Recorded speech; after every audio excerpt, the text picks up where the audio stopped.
Senta que lá vem papo bom e hoje mais um episódio especial feito para você. E antes de darmos início, eu quero agradecer os nossos apoiadores e patrocinadores. Centro Hospitalar Sampo, através do Dr. Victor, que está com a gente aí desde o início apoiando esse projeto. Animale Pátio Batel, que me veste. André Bartolini, que cuida da nossa beleza. Fran, do To You Hair Salon, também cuida da nossa beleza. Da minha beleza, eu ainda falo nossa, porque ainda estou no eco da Luísa aqui quando participava comigo, né, que nos abandonou. Gustavo, da Clínica Armô, que cuida do meu sorriso. E acho que são esses. E Felícia Preto, não posso esquecer, que também é nossa apoiadora.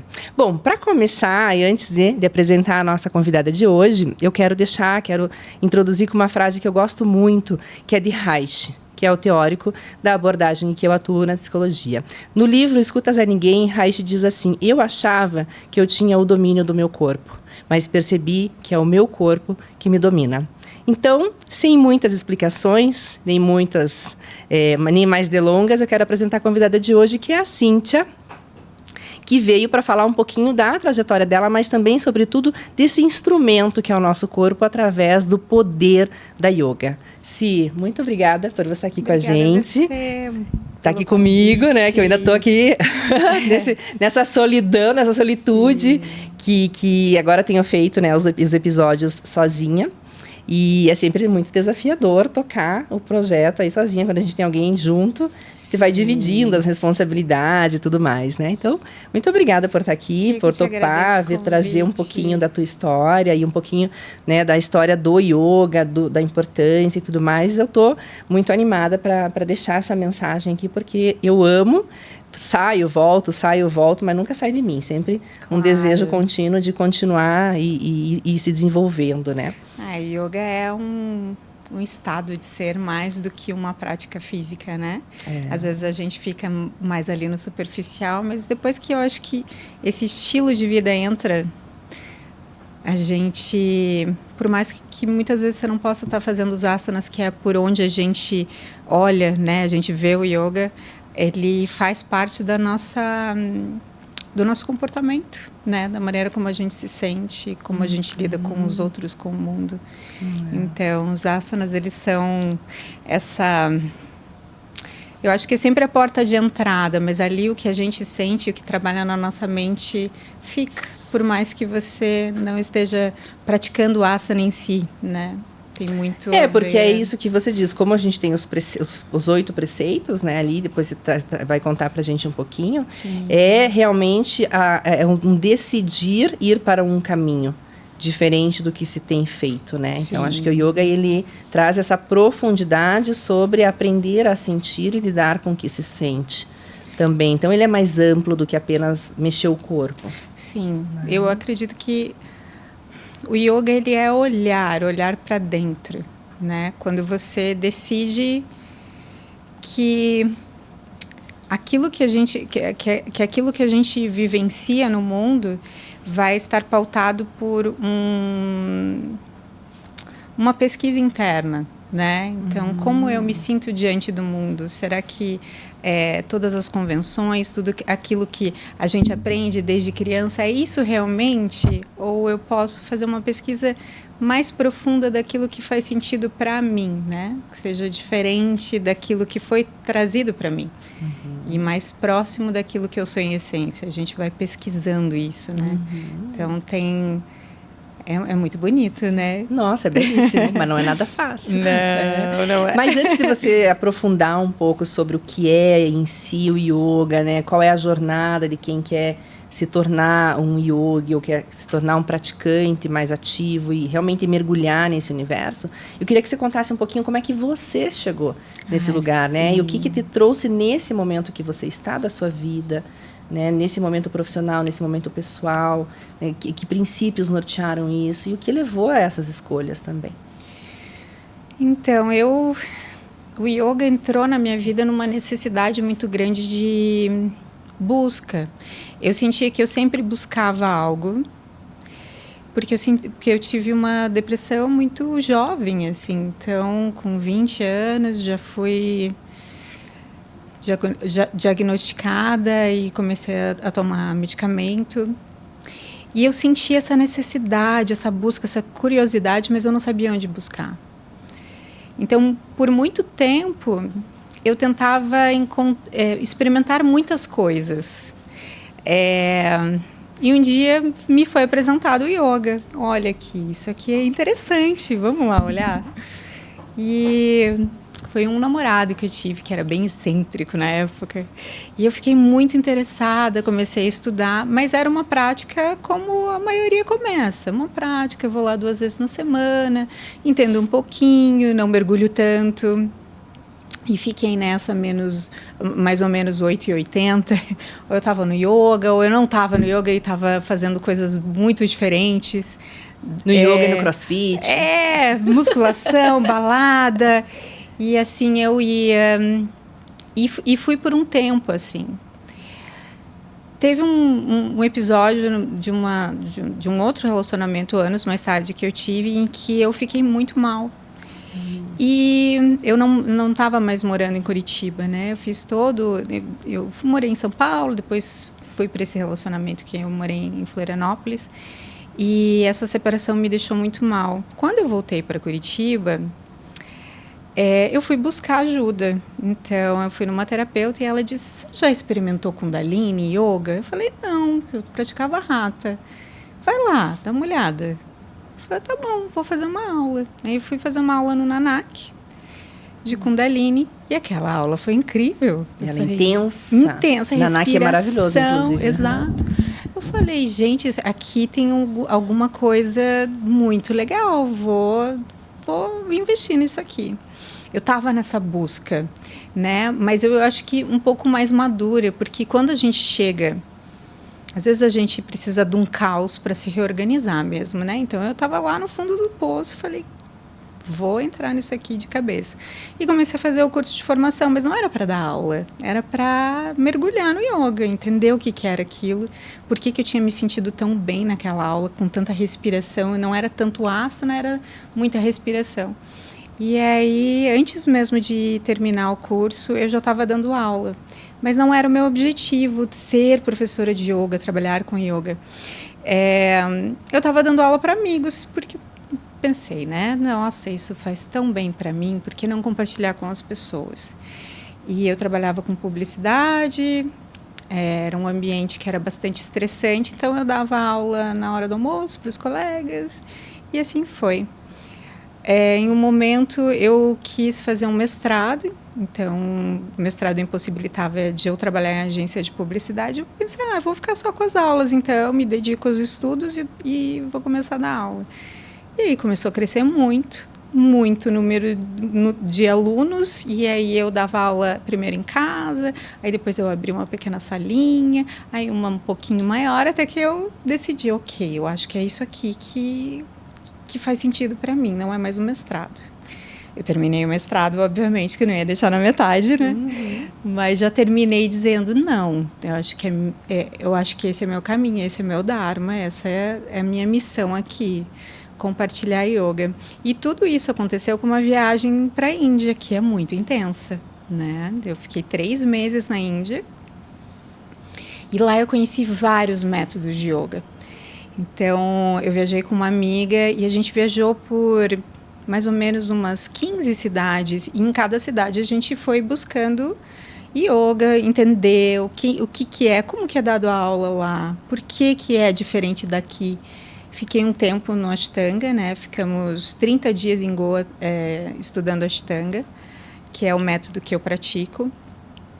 E foi muito interessante, porque quando eu voltei, estava abrindo a escola, eu voltei muito cheia de criatividade, assim. Nossa, eu vou fazer dessa escola um lugar realmente que as pessoas possam viver o yoga da maneira como é na Índia, da maneira tradicional. E foi assim que a minha história do yoga foi se construindo, né? Uhum. E aí a escola hoje tem 8 anos, a escola comportada, né? Eu já sou praticante há mais de 15, professora há 12, e a maneira como é a escola hoje, a gente vai sempre se desenvolvendo, mas dentro desse viés da tradição do yoga mesmo. Eu não tenho nada contra. Eu acho que yoga, todos os tipos de yoga são ótimos. Mas eu acho que a gente tem que manter essa fidelidade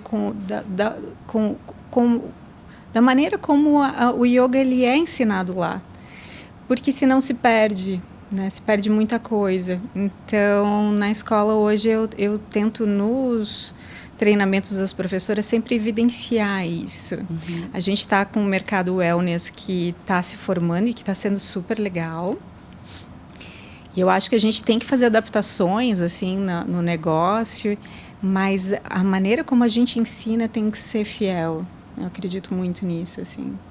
E aí eu fiz mais outra viagem para a Índia. Nessa eu fiquei estudando também 2 meses, mais em Mysore, Ashtanga. Então eu mergulhei profundo nesse método, que é muito transformador, né? Uhum. Você praticou, sabe como é. Uhum. E ele permite que a gente desenvolva essa profundidade, né? Com disciplina. Ele tem todo um protocolo para a gente seguir e tem para onde ir. Então, você consegue ir praticando e entendendo muito no seu corpo para poder ensinar. Então, hoje em dia, eu sempre peço para as professoras praticarem o método comigo, né, para que a gente possa desenvolver isso. E por mais que a gente ensine outros métodos, eu acredito que o Ashtanga ele dá muita base de sadhana mesmo, que é a prática diária, né?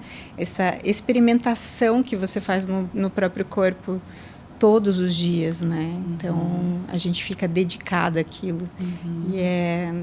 E tem sido muito gratificante, assim, para mim.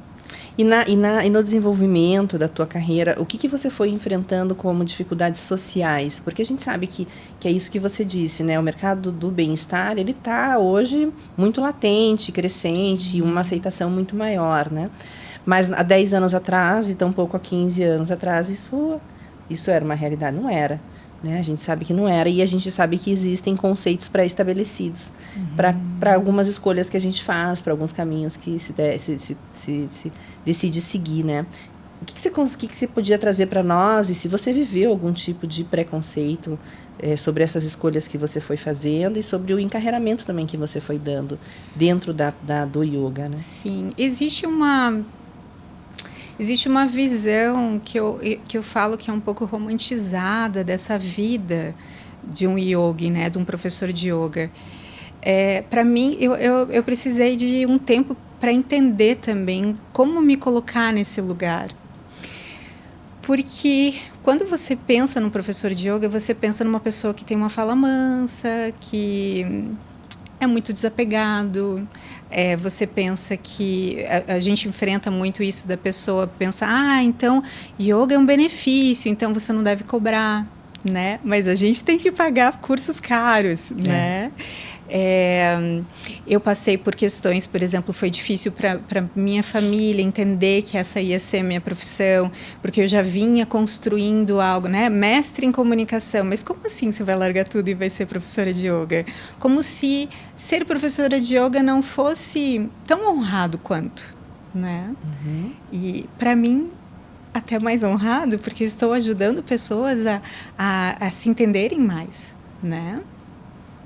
E durante esse processo, eu sinto que existe essa ideia que é equivocada, de que o professor ele tem que seguir essa forma de ser e se colocar, né? Então, para mim, foi um pouco difícil me entender também, que eu tenho personalidade, que eu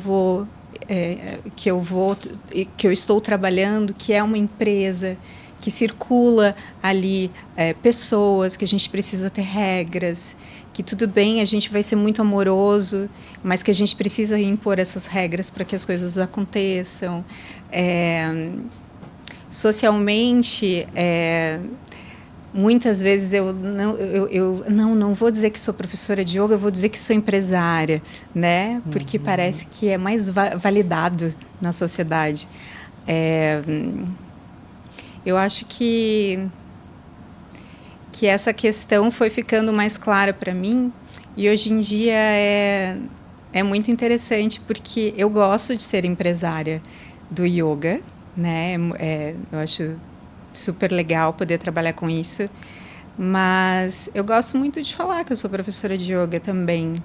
Antes, para mim, era uma coisa meio... Ai, será que eu digo isso? Será que não? Será que vão me respeitar tanto quanto? Ou se eu falo que eu sou professora de yoga, eu tenho que falar também que eu tenho uma escola. E proprietária? Sou proprietária, né? Como que eu escrevo no meu Instagram? Será que só professora? Qual é a minha bio? Exato. Quando você quebra esses padrões e você deixa para trás essa carreira, o que você também deixou de você? A carreira de publicitária. Eu acho que eu deixei uma versão de mim que eu não gostava. Porque eu me sentia sempre tentando ser algo que parecia que eu não me comportava naquela caixinha, assim, sabe? Uhum. Por mais que eu dominasse tudo, eu já estava dominando bastante a minha função ali dentro da agência. Eu trabalhei... A princípio eu comecei com atendimento, aí depois fui para a área operacional, tráfego. Então, sempre na área bem administrativa ali, né? Eu que administrava o trabalho dentro da agência. Mas era um ambiente que eu não cabia. Uhum. Porque conforme eu ia avançando nos meus estudos de yoga, eu via que aquele ambiente não fazia bem para mim. E não fazia bem para aquelas pessoas, porque a maioria era medicada. A maioria não estava bem. A maioria tinha problemas muito sérios, às vezes emocionais. Porque era uma carga horária muito grande, muito alta, muita pressão, vários tipos de assédio dentro de agência. Então, para mim, aquilo foi ficando muito indigesto mesmo.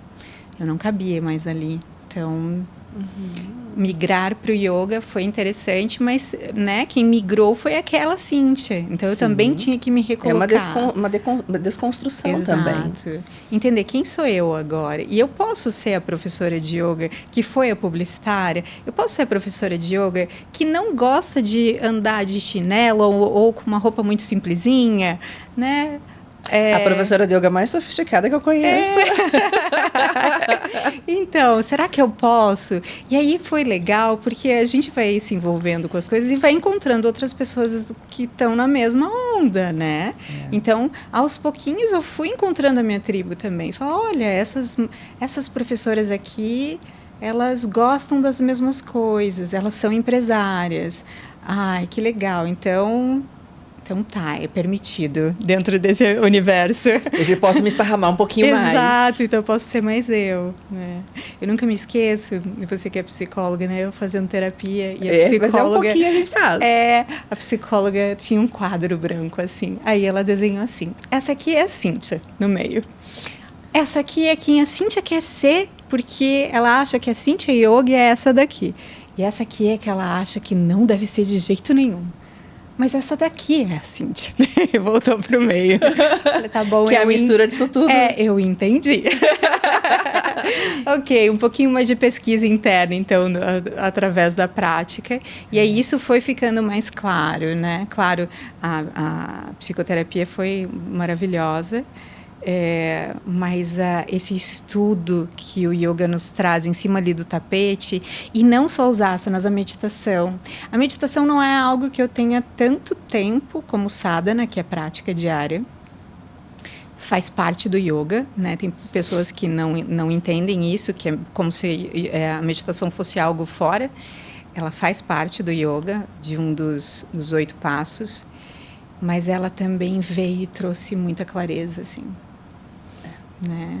Então tem sido bastante interessante assim. E esse momento que você teve lá, que você teve depressão, você teve por esse desencaixe? O que você acha que culminou a você ficar nesse estado? Eu cresci no meio de uma batalha que era o meu pai e a minha mãe, né? E as pessoas falam, eu tive uma infância muito legal, é o melhor período. E para mim não foi assim, eu não tive impressão da minha infância. Eu realmente estava sendo usada de bala de canhão, assim, né? Eu sei que foi o que os meus pais conseguiram fazer naquele momento e tá tudo certo. Também anos de terapia e de yoga para entender, né? E não... Se a culpa é deles, agora a responsabilidade da minha vida é minha. Exatamente, né? Então sou eu que tenho que trabalhar com isso e enfim, os dois são maravilhosos e fizeram o melhor que podiam. Mas eu sentia uma tristeza profunda desde criança. E só, claro, depois ali de adulta, né, que eu fui entender que aquela tristeza que me acompanhava era uma depressão, né? Então, e engraçado isso, né? Porque foi a minha irmã ter uma crise de depressão, ela teve, assim, e ela foi no médico e foi a primeira vez que eu olhei e disse, nossa, eu acho que eu também tenho isso. Porque eu sentia uma tristeza, sempre na hora que eu acordava, era tudo muito difícil, triste, e eu era muito irritada também. Então, tudo me irritava, desde criança, né? Então, até esses dias eu fiz um post, né, que a depressão tem várias faces, nem sempre vai ser tristeza. Não é só a tristeza, exato, né? E o isolamento. Exatamente. E eu percebi que o meu trato social era impactado com essa irritação.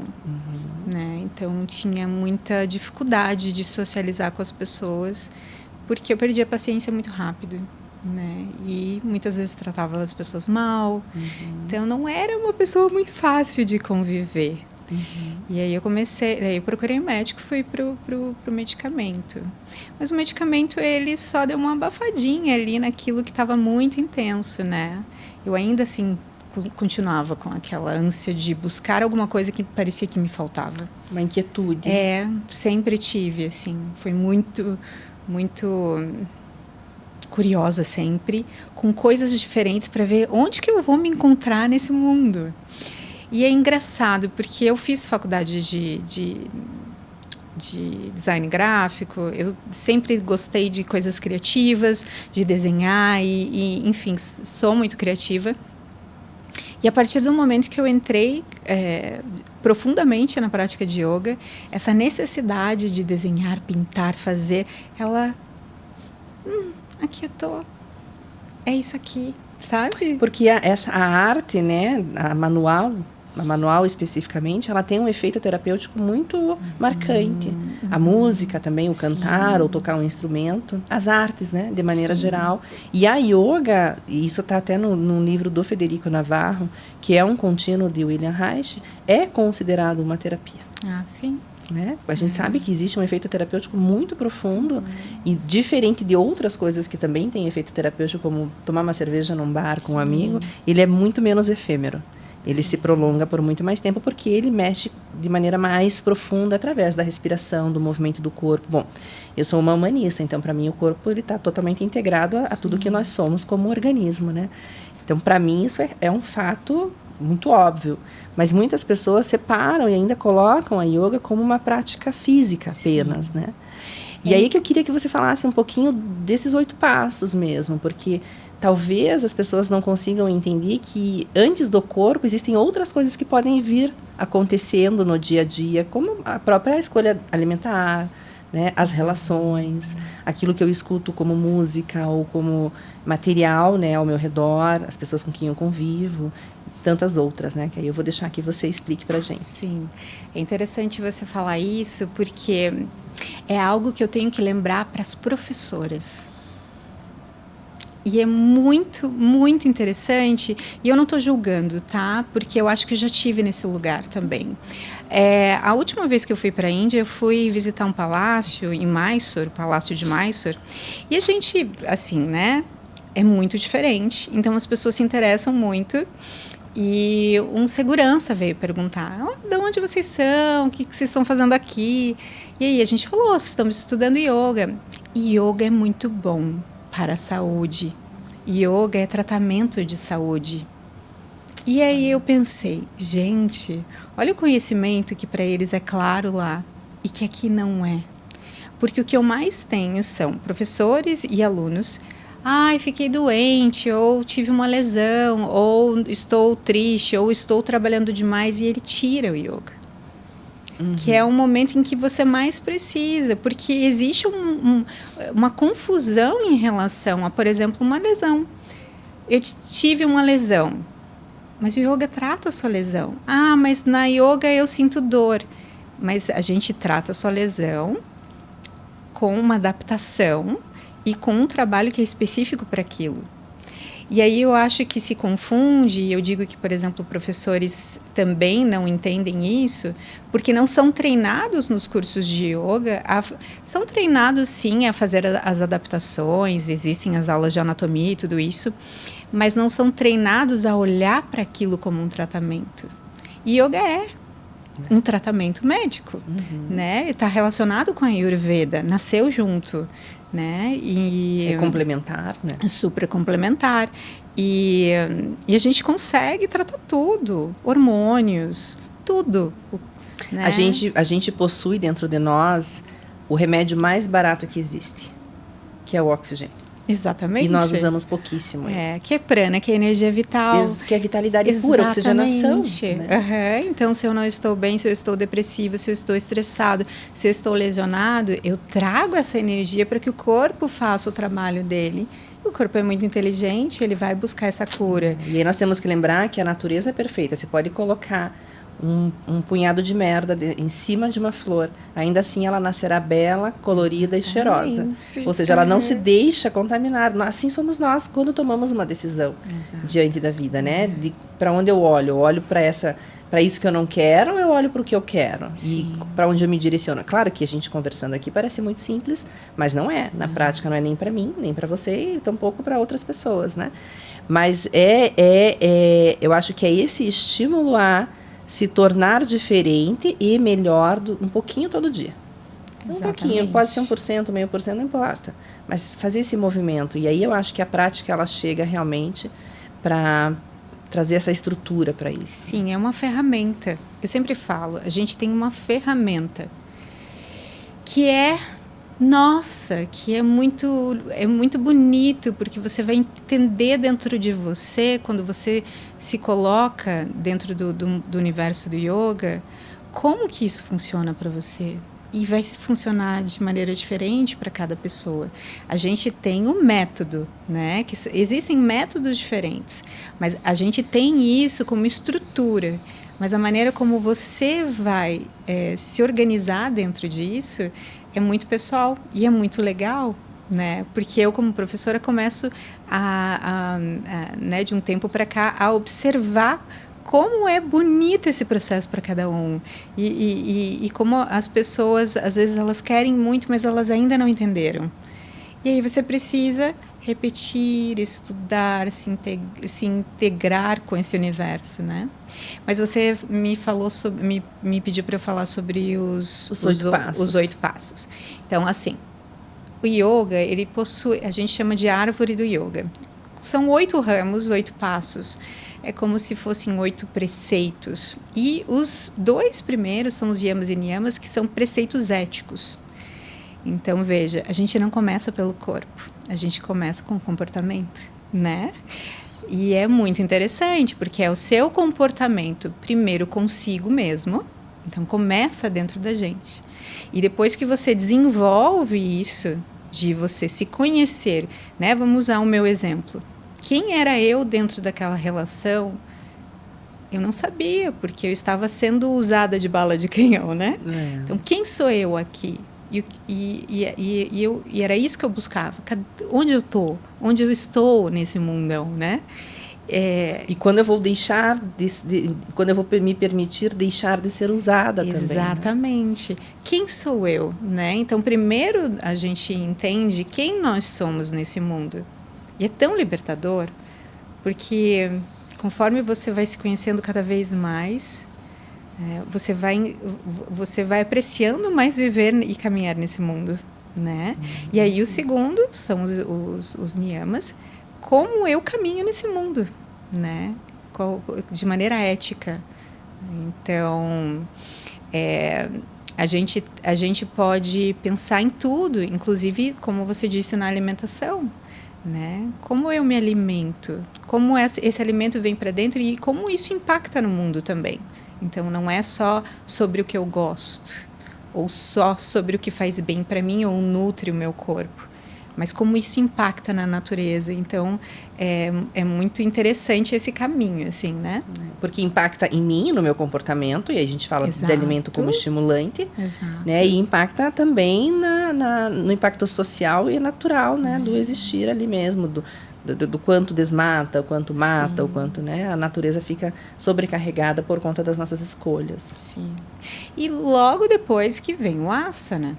Então, primeiro eu me trabalho, né, internamente, depois eu olho para o mundo e vejo como caminho nele, e aí eu começo a trabalhar o meu corpo físico. Os asanas, eles são psicofísicos. Então, se diz no yoga que a gente tem no nosso corpo samskaras, que são impressões que ficam no nosso corpo, gravadas. E a partir desses asanas, e aí as pessoas falam, nossa, como você se torce inteira. Na realidade, o objetivo não é virar uma contorcionista, né? Embora a gente fique parecido, né? Mas a ideia é que a gente comece através desses asanas que são estudados há 5.000 anos, né? Mais antigo que Cristo, que a gente comece a trabalhar essas impressões para que o objetivo final do yoga, na realidade, não é o corpo físico, ele é a mente. Então, quando eu trabalho isso no meu corpo físico, esses registros, eu estou trabalhando a minha mente, né? O controle da minha mente. Então, quando eu entro dentro de um asana, que é super complexo, que eu me coloco num lugar de muita angústia, por exemplo, perna atrás da cabeça a primeira vez, né? 2 pernas atrás da cabeça. Invertida, que é simples, né? Exato, fico de cabeça para baixo, que medo de cair. E parece uma coisa que medo de cair. Que medo de cair na vida, de se entregar, de fluir. Exatamente. Né? E às vezes a gente fica realmente nessa superficialidade. Eu só tenho medo de cair porque dá medo de cair. Não, o que tem aqui, né? Porque... Se for linkar isso com quem eu sou lá fora, no meu dia a dia, né? Exatamente. No como eu vivo as minhas coisas, as minhas relações, principalmente, porque nós somos seres relacionais, então nas relações aparece muito isso. O corpo ele vai falar, ele vai entregar tudo. E se nós estivermos um pouquinho atento a isso, é onde a gente tem a oportunidade. Sim. E você vai fazendo também uma limpeza no corpo, energética, uma limpeza orgânica também, porque veja, está tudo interligado, os 8 passos estão interligados. Então, se eu pratico yoga, eu sinto que impacta no meu corpo quando eu como. Com quem eu me relaciono, como está o meu sono. E aí eu vou ajustando isso, porque a prática ela vai virando um estudo e você começa a perceber, nossa, isso aqui me deixa mais calmo, isso aqui me deixa mais consciente, isso me traz mais energia, eu trabalho melhor.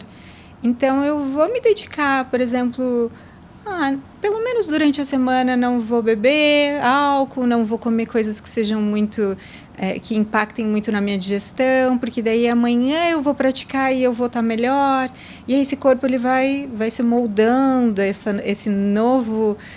nova maneira de ser. E aí, de repente, você pensa, talvez só no final de semana mesmo, uma vez na semana. A gente vai ficando... socialmente um pouco chato, né? Estranho, mas muito bem, muito saudável mentalmente, né? Tendo um estilo de vida bem saudável.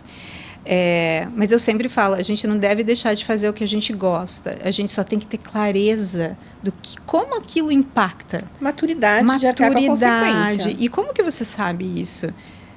Se eu percebo, por exemplo, que eu bebo ali 2 taças de vinho e eu percebo na minha prática no outro dia que isso impactou a maneira como eu estou pensando a minha própria prática e como o meu corpo está, eu sinto ele um pouco mais enrijecido ou intoxicado, eu entendo que 2 taças de vinho fazem. Para o meu corpo é muito, exato. Talvez eu possa tomar um pouquinho menos da próxima vez. Um pouco mais de água, né? E vou entendendo um pouco mais sobre mim.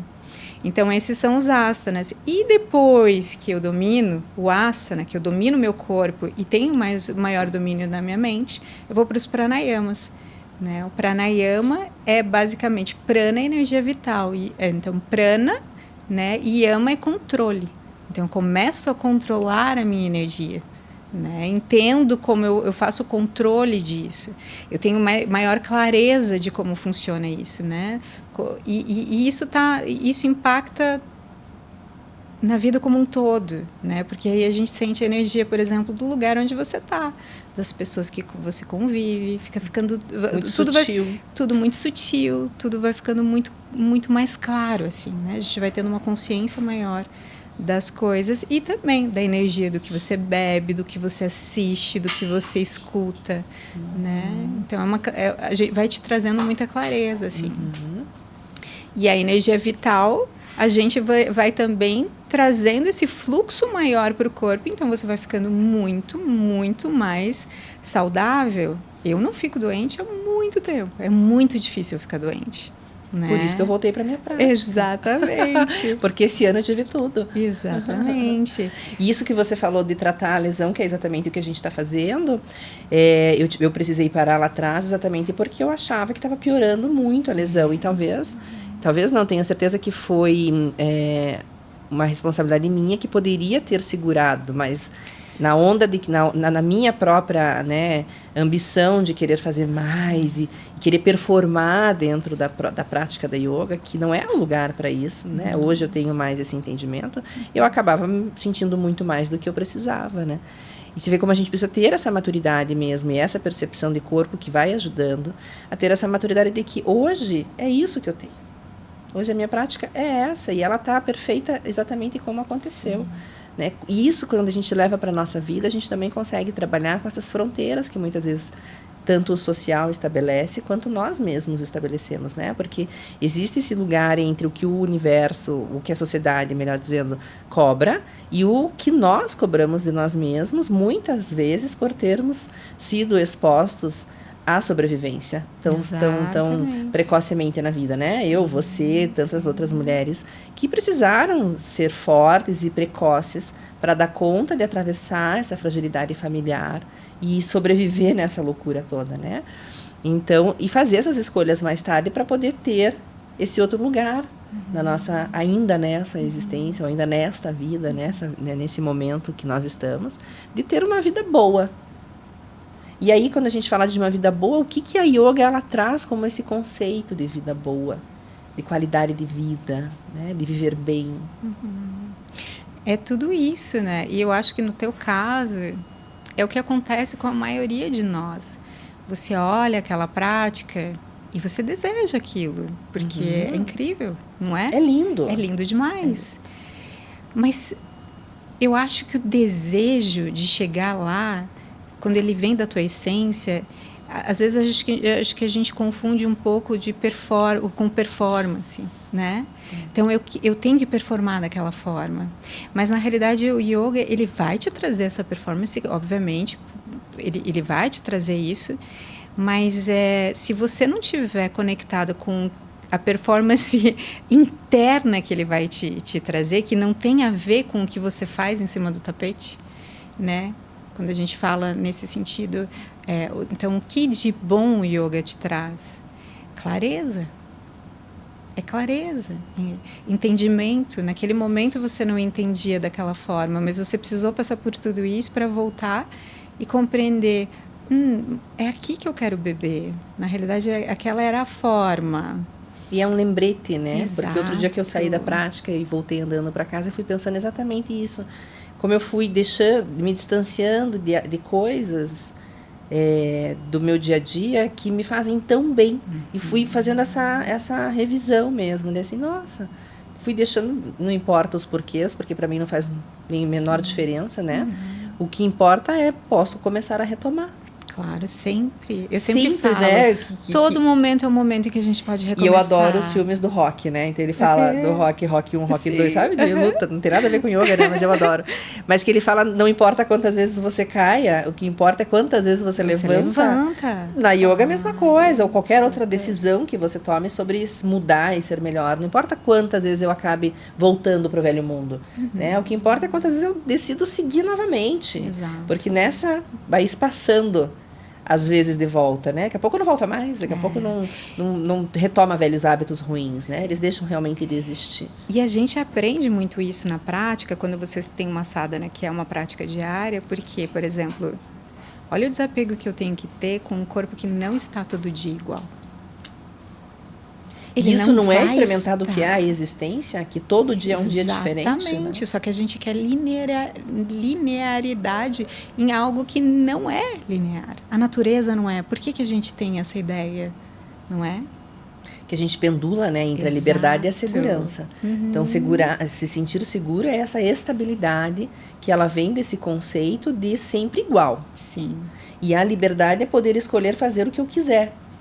E a gente fica pendulando, exato. Né? E daí, quando eu tenho uma lesão, por exemplo, poxa vida, eu vou ter que ficar aqui adaptando postura, eu queria estar lá, né? Queria estar lá, torcidinha. Exatamente. Mas não dá. Então, tem que ficar ali, né? Vivendo aquele corpo, né? Então, o yoga, ele vai trazer também isso, né? De você ter que lidar com o que está acontecendo. Às vezes, a gente não quer, né?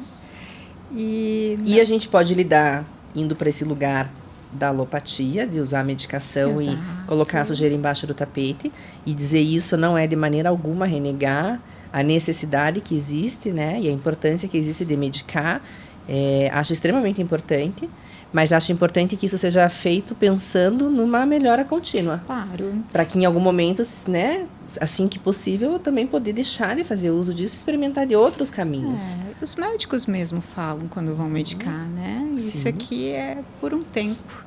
A gente vai buscar ferramentas para que isso deixe de ser necessário, né? E o yoga é um ótimo caminho, né? Isso que você falou dos médicos, hoje você entende, né, nesse crescimento desse mercado, que existe um aceite maior dessas outras frentes? Não muito. Eu tenho muitos alunos médicos e eu fico muito feliz quando eles vêm. Ortopedistas. Até na parte dos ortopedistas ali é interessante porque a gente troca muito e eu aprendo muito também com eles. Mas, por exemplo, a maioria dos ortopedistas dizem para ir para o Pilates. Isso. E assim, o yoga ele tem tudo que o Pilates tem e mais um pouco. Quem veio primeiro? Ou eu acho que o yoga... Teóricos, vamos dizer, diferentes. Eu acho que o yoga, porque o yoga muito, né? É muito antigo, né?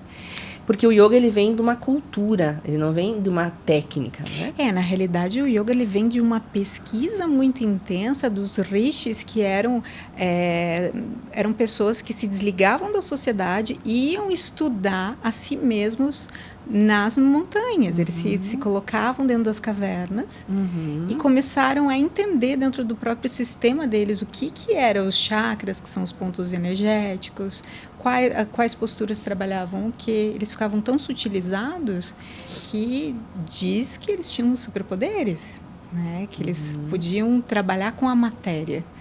E assim, eu confesso que no começo, quando eu comecei a estudar yoga, eu achava isso um pouco...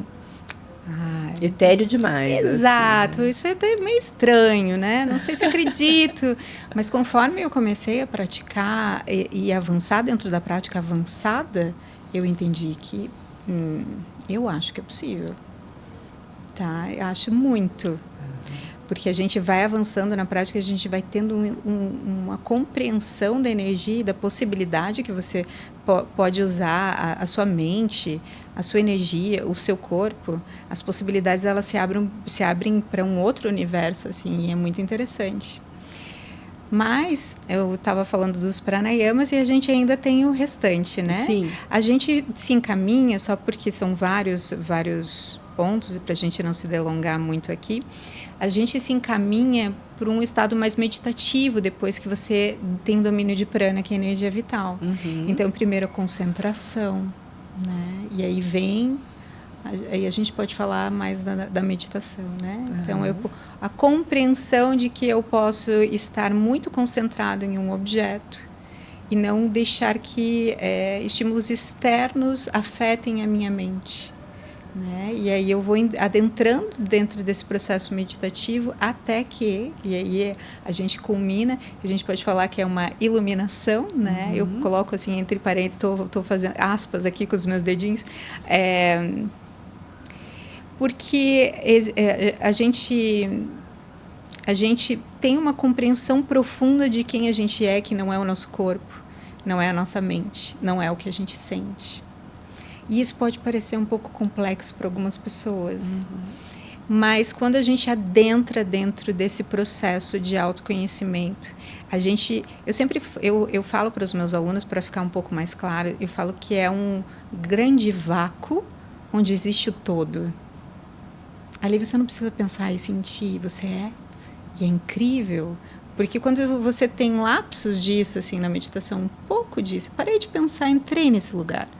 É tão incrível que se ele durar 3 segundos, ele transforma o meu dia, às vezes a minha semana. Eu diria para você que é como se desligasse as máquinas, ela esfriasse. Exatamente. E começasse de novo. Essa é a sensação que eu tenho. Exatamente. E por que a gente fica no asana? Por que o asana é tão importante? Porque o asana, ele trabalha com o mais denso, que é o corpo. A gente está o tempo todo se alimentando, comendo coisas que têm toxinas, a gente está no trânsito, a gente está socializando, a gente usa esse corpo de uma maneira densa. Então, a gente precisa trabalhar no corpo. Né? Mas é muito interessante que a gente tenha essa ferramenta no corpo, mas também possa, quem sabe, trabalhar um pranayama, que é uma respiração, quando está percebendo que está muito desequilibrado. Né? Então, existem vários tipos de pranayama para várias coisas, né? Para vários desequilíbrios. Quero mais energia, quero acalmar, quero resfriar o corpo. Tem vários incríveis. E a meditação, que pode ser as pessoas falam, mas meditação é parar os pensamentos. Quando a gente pensa nesse caminho do yoga, né, nos 8 passos, sim, a ideia seria. Mas a meditação ela é um exercício, na realidade, de trazer o foco para o presente. É isso. Então, pode ser uma meditação guiada, em que você escuta e vai sendo conduzido a estar presente. Eu acho que hoje em dia, estar presente já é uma grande coisa. Então, a gente não precisa... As pessoas elas ficam um pouco avessas à ideia da meditação por causa disso. Mas eu não consigo, minha mente é muito agitada. Então, você precisa muito. Muito. E não precisa ficar 2 horas, pode ser 5 minutos. 5 minutos, bem feitinhos todo dia. E aí a gente vai entendendo que, fiquei um segundinho, gostoso. No outro dia mais. Mas eu, por exemplo, que tenho sadhana de meditação, acordo lá 4h20 para fazer a minha meditação. Ela dura 20 minutos. Às vezes é uma briga. Porque às vezes essa mente está muito agitada, Sim. ela quer logo resolver as coisas do dia. Exato. E é uma briga, mas aí existe essa compreensão. Ok, hoje eu estou assim, já sei que vai ser um dia que eu tenho que controlar um pouco o que eu falo, que eu estarei mais reativa, é um dia que eu me recolho um pouco mais, é um dia que eu não tomo muitas decisões, né? Mas porque elas podem ser equivocadas, elas podem ser equivocadas, né? Pautadas numa mente que está desequilibrada ou nas emoções que não estão, né? E entender que a gente é esse universo todo, né? Então é autoconhecimento, né? É muito bom. E o que você diria para as pessoas que querem começar, assim, 2, 3 dicas assim, que querem começar a experimentar desses benefícios que o yoga traz? O que você diria como premissa básica? Bem, eu acho que quando você quer iniciar no yoga, tem que se fazer essa pergunta: qual é realmente a minha pretensão aqui? Entender. É só asana? É só postura? Tudo bem. Vai, né? Quero ficar só mais calma e ter uma experiência que me dê... uma experiência ali de 2, 3 vezes na semana para dar uma respirada, acalmar, né? Para ficar bem. Tudo bem também. E se for realmente esse processo de autoconhecimento profundo, eu sempre falo para aluno que chega dizendo para mim que é isso e está muito empolgado, porque o começo é muito interessante, né? Você fala, gente, como que as pessoas vivem sem isso? O corpo não dói ainda, né? Nossa! E aí eu falo, calma, porque vai ter um momento, como qualquer terapia, né? Então, como, por exemplo, quando você senta, né? Com seu psicólogo, nem sempre você vai falar de coisas boas, você vai falar de coisas que doem. E às vezes você vai sentir dor, você vai sentir desânimo, vontade de desistir, vai ficar difícil. vai lesionar, vai ter que ter paciência. Então, se isso não ficar muito claro para você, você desiste. Exato. Né? Nosso corpo carrega as nossas Exato. histórias, né? Então, quando a gente para mobilizar esse corpo, a gente também para trazer essas histórias à tona, muitas vezes, né? E às vezes não tem o conteúdo, mas a forma está ali, a cicatriz está ali, né? E ela vai aparecer de alguma maneira, e pode ser por isso, por um cansaço, por uma dificuldade de respirar, uma gripe, né? Uma lesão mais profunda no corpo. E aí esse é o convite para persistir, na verdade, né? Hoje eu acho que eu entendo isso até com mais certeza, mais do que nunca, assim, né? Sim, não existe muita literatura de yoga, porque o yoga foi passado por um sistema que chama Parampara, que é de professor para discípulo. Então, esse lance, por exemplo, de cursos de formação, isso não tem tem agora na Índia, né? Não tinha. Na Índia quem é seu professor? Né? Até as placas são engraçadas lá, porque tem o rosto das pessoas e a linhagem. Né? É muito interessante. Filho, isso, neto, assim. Bisneto. Exato. E isso traz o critério de bom ou não. Exato, não é um papel com um diploma, né? Esse é o critério lá. Então, quando você... Então, a gente tem alguns livros, e um que é muito interessante são Yoga Sutras, né? Que é a base, realmente, assim, uma das bases de estudo de yoga, e ele começa o livro falando, né? Que yoga qual é o objetivo do yoga? Que a gente cesse as flutuações da mente. Então, ele já fala ali, é a mente, né? E ele fala nesse livro, o Yoga Sutras, o Patanjali, que existem 9 obstáculos durante o processo. Então, veja, vários.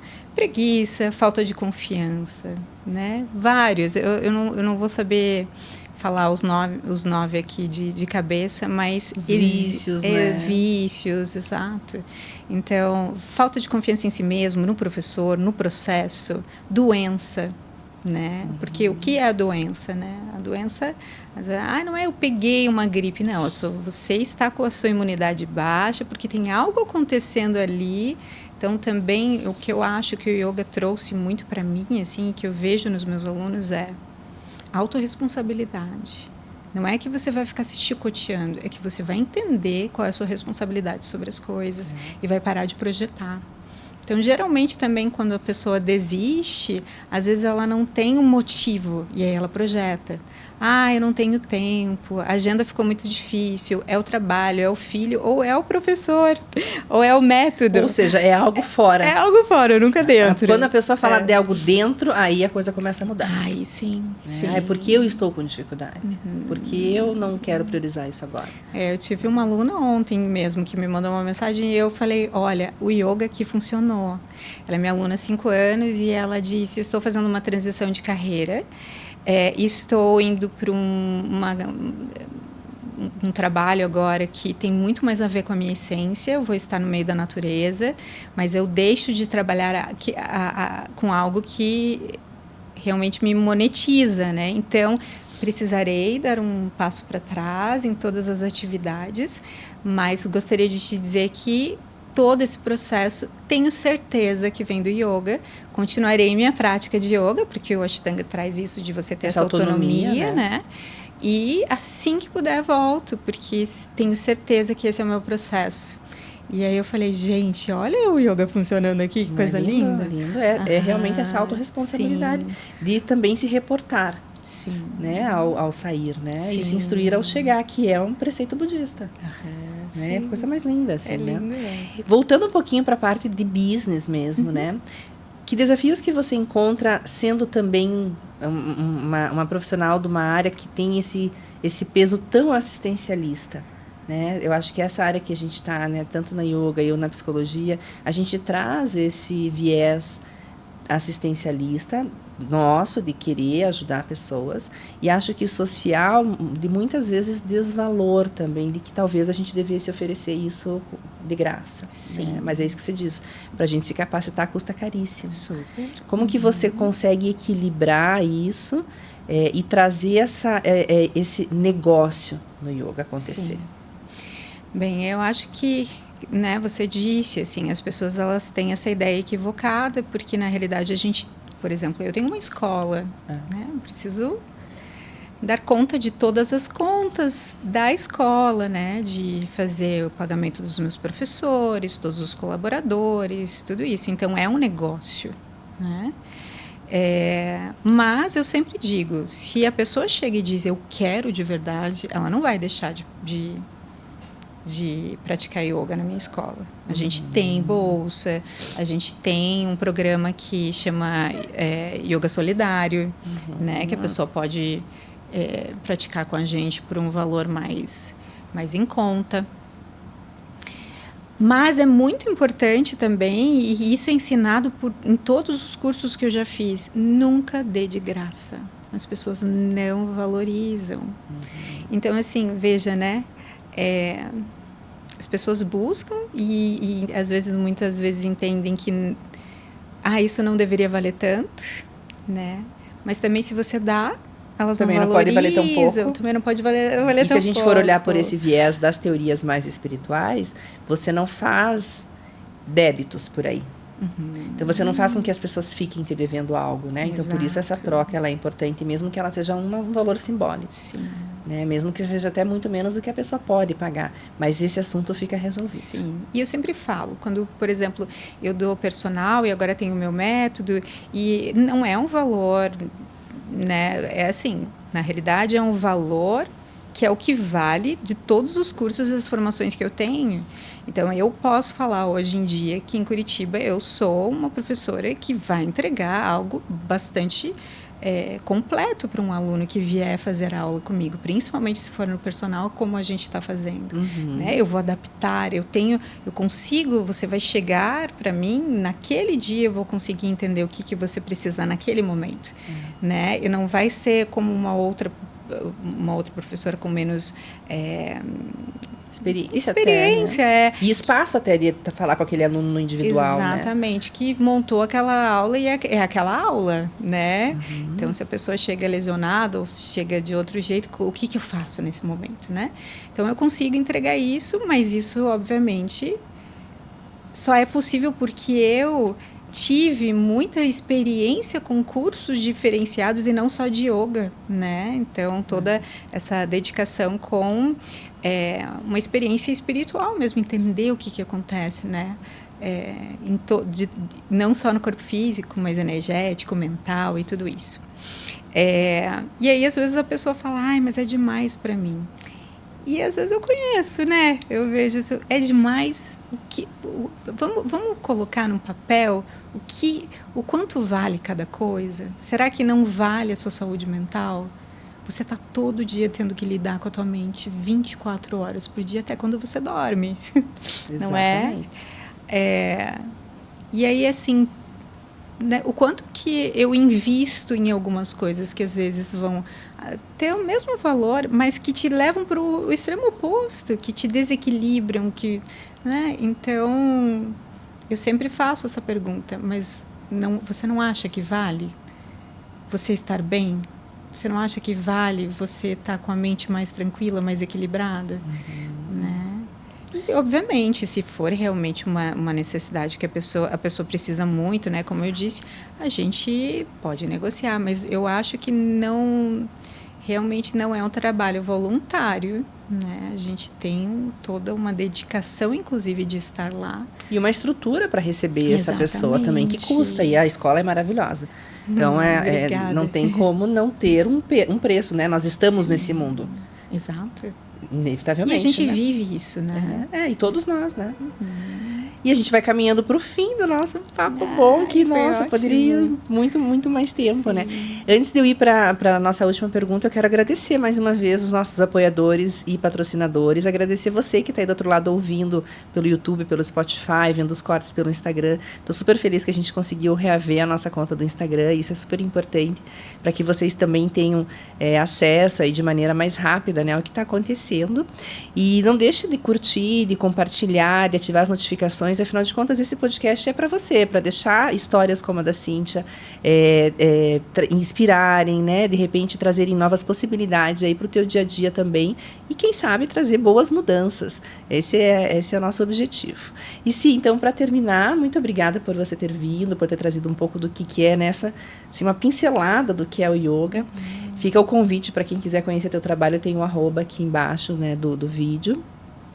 O que é um papo bom para você? Um papo bom é quando a gente consegue trocar. Vou recomeçar. O que é um papo bom? Esses dias me perguntaram o que me fazia me conectar com as pessoas.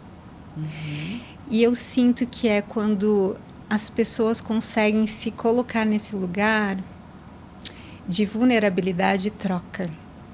Então, eu não preciso fazer um papel, né? Claro, todos temos os nossos papéis e é muito importante que cada um siga o seu. Sim. Mas não é um personagem, né? Eu consigo estar tão bem comigo que eu consigo olhar para você. Então, o que a gente vê muito hoje é que as pessoas elas estão enredadas nas suas histórias de uma maneira tão confusa que às vezes é muito difícil você trocar. Então, por exemplo, a gente sentou aqui, a gente está conversando e a gente sente essa energia, né? E às vezes, muitas vezes, eu percebo que eu vou conversar com alguém e até o aluno chega, ou até uma conversa até de...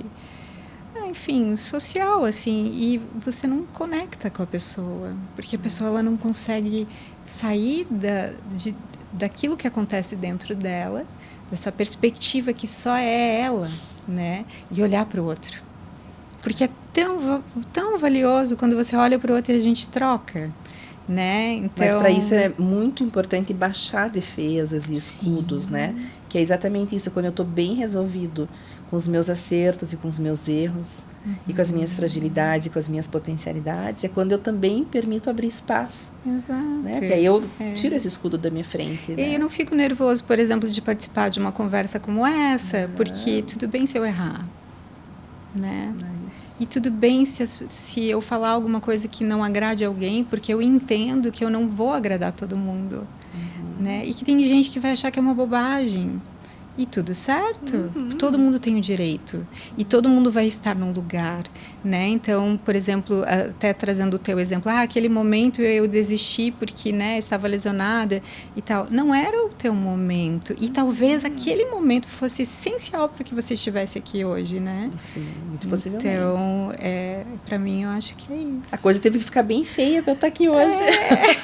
Mas é como a minha separação, né? Que eu fui lá pro fundo do poço. E foi essa sensação que eu tive. Que aí você zera o game, né? Zerei. Pra onde que eu vou agora? Eu só tenho um lugar pra cima. Eu tô sofrendo com essa lesão tem 4 anos. Eu diria pra você que hoje é um dos poucos dias que eu não tenho dor. Então, olha que maravilhoso. Nossa, minha energia tá lá em cima. Tô alegre, sabe? Você disse isso. E aí fiz a prática na terça, você viu, eu tava com dor. E aí eu fiz a prática hoje, eu não tava com dor. Sim. Então, isso é muito maravilhoso. Essa sutileza, esse poder viver também a gentileza. Esse afago que a gente dá pro corpo, que não precisa ser só pancada. Não. E na vida também, não precisa ser só tudo tem que, né? Exato. E entender que o corpo é orgânico. Ontem, por exemplo, a minha prática foi maravilhosa. Hoje não. Okay. E aí, assim, qual é o primeiro movimento que a minha mente faz? Ai, que saco, né? Poxa, por que não podia estar igual a ontem? A gente quer ficar prolongando. Mas o que eu aprendo, e eu falo isso muito para as professoras quando a gente lesiona, né?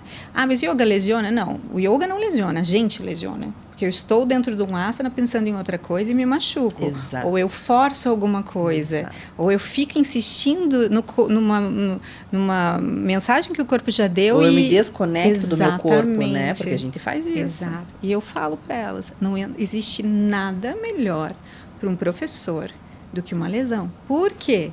Porque eu vou descobrir no meu corpo formas diferentes de trabalhar com aquilo, né? Então, quando oferecer prana de outras maneiras. Exato. Então, quando um aluno vem e ele está lesionado, eu sei exatamente o que está acontecendo ali, o que pode e o que não pode.